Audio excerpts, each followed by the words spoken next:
Guys, मैं कुशल हूँ Eicher Bhopal से। और इस मॉड्यूल में हम सीखेंगे कि जो फूरियर ट्रांसफॉर्म है जिसके बारे में हमने पिछले कुछ मॉड्यूल्स में सीखा है कि अगर हमें किसी फंक्शन का फूरियर ट्रांसफॉर्म कैलकुलेट करना है तो वो कब एग्जिस्ट करेगा और कब एग्जिस्ट नहीं करेगा। यानी कि अगर हमारे पास कोई आर्बिट्ररी टाइम डोमेन सिग्नल अगर दिया हुआ है तो ये ज़रूरी नहीं है कि उसका फूरियर ट्रांसफॉर्म एग्जिस्ट करेगा। यानी कि ये जानना बहुत ज़रूरी है कि वो कंडीशंस क्या हैं जिनको सेटिस्फाई करने से ही फूरियर ट्रांसफॉर्म एग्जिस्ट कर सकता है। तो इन कंडीशंस को डिरिक्लेट कंडीशंस बोलते हैं, जो कि उस साइंटिस्ट के नाम पे बेस्ड है जिसने ये कंडीशंस बताया था। तो जो सबसे पहला कंडीशन है वो ये है कि वो फंक्शन एब्सोल्युटली इंटीग्रेबल होना चाहिए। सो हम ये क्या कर रहे हैं, हम ये निकाल रहे हैं कंडीशंस फॉर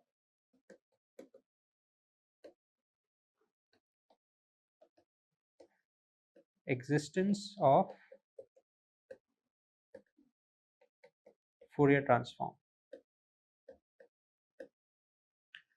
तो जो पहला कंडीशन है वो ये है कि हमारा जो गिवन फंक्शन है वो एब्सोल्युटली इंटीग्रल होना चाहिए। फंक्शन इन टाइम डोमेन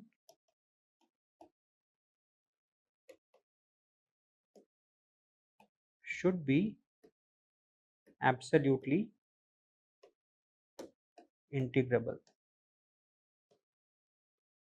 अब ये एब्सोल्युटली इंटीग्रेबल का क्या मतलब है? इसका मतलब ये है कि अगर हमारा फंक्शन है एफ ऑफ टी, तो उसका हम अगर मॉड्यूलस लें और उसे इंटीग्रेट करें from minus infinity to infinity D T, इसकी जो वैल्यू है वो एक फाइनाइट वैल्यू होनी चाहिए, यानी कि this should be less than infinity. अगर ये कंडीशन सेटिस्फाई होती है तो हम कहते हैं कि ये जो हमारा फंक्शन है ये एब्सोल्युटली इंटीग्रेबल है। इसका एक सिंपल एग्जांपल हमने पिछले मॉड्यूल में देखा है। अगर हम e पावर माइनस एटी अगर लेते हैं तो ये फंक्शन एब्सोल्युटली इंटीग्रेबल नहीं है, क्योंकि अगर आप इसे अगर मॉड लें और इंटीग्रेट करें from minus infinity two plus infinity, तो ये जो हमारा इंटीग्रल है ये इनफाइनाइट हो जाएगा। लेकिन इसी की जगह पे अगर आप e power minus A T times u of t अगर कहते हैं तो ये फंक्शन एब्सोल्युटली इंटीग्रेबल है, क्योंकि नेगेटिव टाइम के लिए ये जीरो हो जा रहा है क्योंकि हमने u ऑफ t से मल्टीप्लाई किया हुआ है।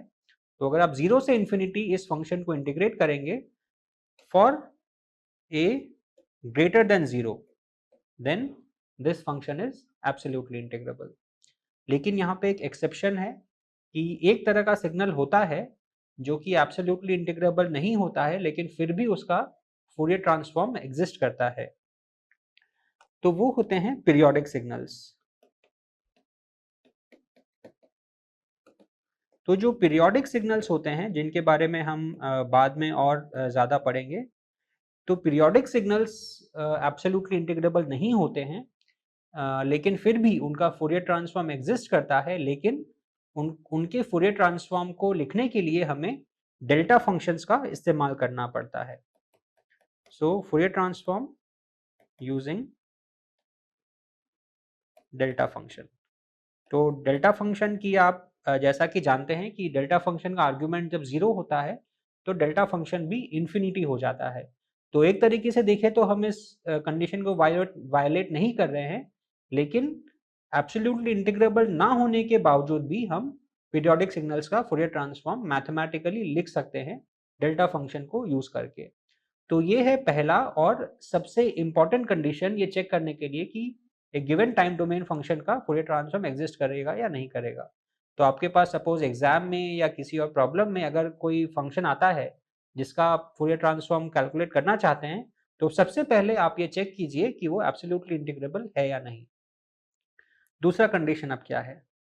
तो जो डिरिचलेट कंडीशन का जो दूसरा कंडीशन है वो ये है कि हमारा given function F of T का हम अगर कोई भी फाइनाइट इंटरवल लें टाइम डोमेन में, तो उस फाइनाइट इंटरवल में उस फंक्शन के फाइनाइट नंबर ऑफ मैक्सिमा और मिनिमा होने चाहिए, यानी कि it should have finite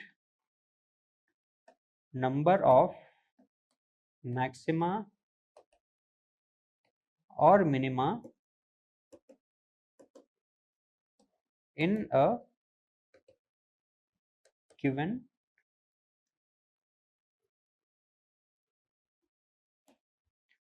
finite interval। इसका मतलब क्या हुआ? अब सपोज आप अगर एक साइनोसॉइडल फंक्शन अगर लेते हैं तो वो कुछ इस तरीके से दिखता है। अब इस फंक्शन के कई सारे मैक्सिमा मिनिमा हैं, ये पॉइंट उसका मैक्सिमा हो गया, ये मिनिमा हो गया, फिर मैक्सिमा हो गया, ये मिनिमा हो गया। तो इस साइनोसॉइडल फंक्शन के भी इनफाइनाइट नंबर ऑफ मैक्सिमा और मिनिमा हैं। लेकिन आप अगर कोई भी फाइनाइट इंटरवल अगर लें, सपोज हम कोई भी अगर लाइन ड्रॉ करते हैं, सपोज ये दो लाइंस हमने ड्रॉ किया, कोई भी हमने फाइनाइट इंटरवल लिया, तो इस फाइनाइट इंटरवल में इस सिग्नल के फाइनाइट नंबर ऑफ मैक्सिमा और मिनिमा है, यानी कि ये इस कंडीशन को सेटिस्फाई कर रहा है। हालांकि ये पिछले वाले कंडीशन को सेटिस्फाई नहीं कर रहा है, लेकिन ये इस वाले कंडीशन को सेटिस्फाई कर रहा है। लेकिन ऐसे कुछ सिग्नल्स होते हैं जो कि एक फाइनाइट टाइम इंटरवल में भी जिनके infinite number of maxima and minima होते हैं। उसका एक सिंपल सा एग्जांपल है cos of 2 pi by T. Cos of 2 pi by t will have a maxima or a minima whenever 2 pi by t is n pi, यानी कि जब भी 2 pi by t अगर हमारा n pi होगा for n belonging to integer, तब हमारे signal की जो वैल्यू है वो एक्सट्रीमम होगी, या तो मैक्सिमा होगी या मिनिमा होगी। सो मैक्सिमा और minima at 2 pi by t equal to n pi, यानी कि हमारा t जो है that is equal to 2 by n for n belonging to integer. अब 0 से 1 के रेंज में ऐसी कितनी वैल्यूज हैं? जैसा कि आप देख सकते हैं, हम अगर n को अगर 1 लेते हैं तो ये हो गया 2, जो कि 0 to 1 के बाहर है। लेकिन हम अगर n को अगर बढ़ाते हैं, सपोज n को हमने 2 लिया, तो फिर ये 1 हुआ, फिर 2/3, 2/4, 2/5 एंड सो ऑन। यानी कि n को हम जैसे जैसे बढ़ाते रहेंगे वैसे वैसे t की वैल्यू 0 के करीब आती रहेगी। लेकिन उस रेंज में ऐसे इनफाइनाइट नंबर ऑफ वैल्यूज है, यानी कि हमारा n जितना बड़ा होता जाएगा हमारा t 0 के उतना करीब आएगा, पर 0 तक कभी पहुंचेगा नहीं। हमारे पास 0 से 1 के रेंज में infinite number of t values हैं जहां पे ये फंक्शन मैक्सिमा या मिनिमा पे होता है। यानी कि ये फंक्शन कुछ इस तरीके से दिखेगा। 0 के आसपास ये बहुत बार मैक्सिमा मिनिमा जाएगा, फिर ये धीरे धीरे ये हमारा फंक्शन जो है ये 1 के तरफ जैसे जैसे जाएगा वैसे वैसे इसका जो डिस्टेंस है वो बढ़ता जाएगा। तो ये है एक सेकेंड एग्जाम्पल जहाँ पे हमने देखा कि एक गिवन फंक्शन के एक फाइनाइट इंटरवल में इनफाइनाइट नंबर ऑफ मैक्सिमा और मिनिमा किस तरीके से हो सकते हैं। अब हम तीसरा कंडीशन देखते हैं, जो कि अगेन रिक्वायर्ड है उस फंक्शन के फूरियर ट्रांसफॉर्म को एग्जिस्ट करने के लिए। तो जो तीसरा कंडीशन है और फाइनल कंडीशन ये है कि इस सिग्नल के एक फाइनाइट टाइम इंटरवल में finite number of finite discontinuities होने चाहिए। तो ये सुनने में थोड़ा कॉम्प्लिकेटेड लग सकता है, लेकिन बेसिक कॉन्सेप्ट बहुत सिंपल है। So it should have a finite number of finite discontinuities in a finite time interval। So what does this mean? इसका मतलब ये है कि हम अगर सपोज कोई अगर टाइम इंटरवल लेते हैं t sum f of t, और हम अगर कोई अगेन 0 से 1 तक का हम अगर रेंज लेते हैं, तो इस 0 से 1 के रेंज में इस फंक्शन के इनफाइनाइट डिसकंटिन्यूटीज तो होने ही नहीं चाहिए। जैसे कि हम अगर tan ऑफ t अगर लें, तो tan ऑफ t जो होता है वो t equal to pi by 2 पे इन्फिनिटी हो जाता है, तो उस फंक्शन में तो बहुत प्रॉब्लम है। लेकिन अगर हमारे सिग्नल में अगर इनफाइनाइट डिसकंटिन्यूटी की जगह अगर फाइनाइट डिसकंटिन्यूटी है, यानी कि सपोज एक एग्जांपल जो हमने पहले देखा था रेक्टेंगुलर पल्स, तो ये जो रेक्टेंगुलर पल्स है इसमें -t1 और t1 पे फाइनाइट डिसकंटिन्यूटी है, लेकिन सिर्फ दो ही डिसकंटिन्यूटी है, यानी कि फाइनाइट नंबर ऑफ डिसकंटिन्यूटी है। उसकी जगह पे अगर हमारे infinite number of finite discontinuities अगर हो जाए, तब इस सिग्नल का फूरियर ट्रांसफॉर्म एग्जिस्ट नहीं करेगा। उसका एक एग्जांपल अगर हम देखें, तो सपोज अगर हमारा सिग्नल t इक्वल टू 0 पे अगर 1 है, और फिर suppose t equal to half तक वो 1 रहता है, और फिर वो ड्रॉप होके हाफ हो जाता है। फिर हाफ से लेके 1 तक का जो टाइम इंटरवल है, हम उसे फिर आधे में डिवाइड करें, तो ये हो जाएगा 3/4। फिर वो सिग्नल फिर आधे तक ड्रॉप कर जाता है, यानी कि यहाँ पे हो जाएगा वो 1/4। उस तरीके से वो ऐसे ही आधे आधे लेवल तक ड्रॉप करता रहता है, और finally infinite number of discontinuities के बाद में वो 1 तक पहुंच जाता है। तो इस सिग्नल में हमारे पास एक फाइनाइट टाइम इंटरवल में infinite number of finite discontinuity है। अब यहाँ पे अगर आप देखें कि हर एक डिसकंटिन्यूटी फाइनाइट है, लेकिन इस तरीके की हमारे पास इनफाइनाइट नंबर ऑफ डिसकंटिन्यूटीज हैं, जिसकी वजह से फिर से ये फंक्शन का फूरियर ट्रांसफॉर्म एग्जिस्ट नहीं करेगा।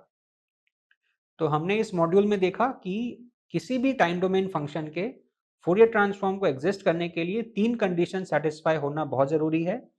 सबसे पहला कंडीशन है कि उसका जो टाइम डोमेन फंक्शन है वो एब्सोल्युटली इंटीग्रेबल होना चाहिए, यानी कि हम उस फंक्शन का अगर मॉड लें और उसे -इन्फिनिटी से इन्फिनिटी तक अगर इंटीग्रेट करें, तो फाइनल रिजल्ट जो है वो फाइनाइट होना चाहिए।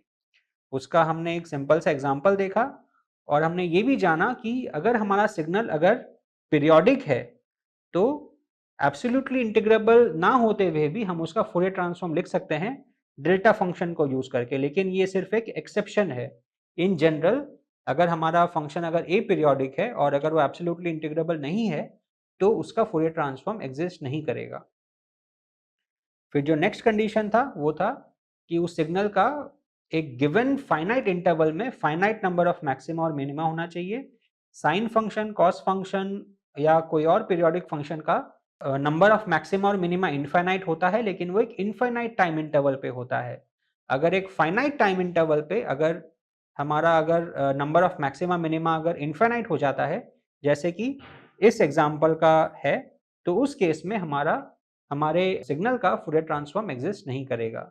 और लास्ट एंड फाइनल कंडीशन जो हमने देखी वो ये थी कि एक फाइनाइट टाइम इंटरवल में जो उसके नंबर ऑफ फाइनाइट डिसकंटिन्यूटीज हैं वो भी फाइनाइट होने चाहिए, वरना वो सिग्नल एब्सोल्युटली इंटीग्रेबल नहीं होगा।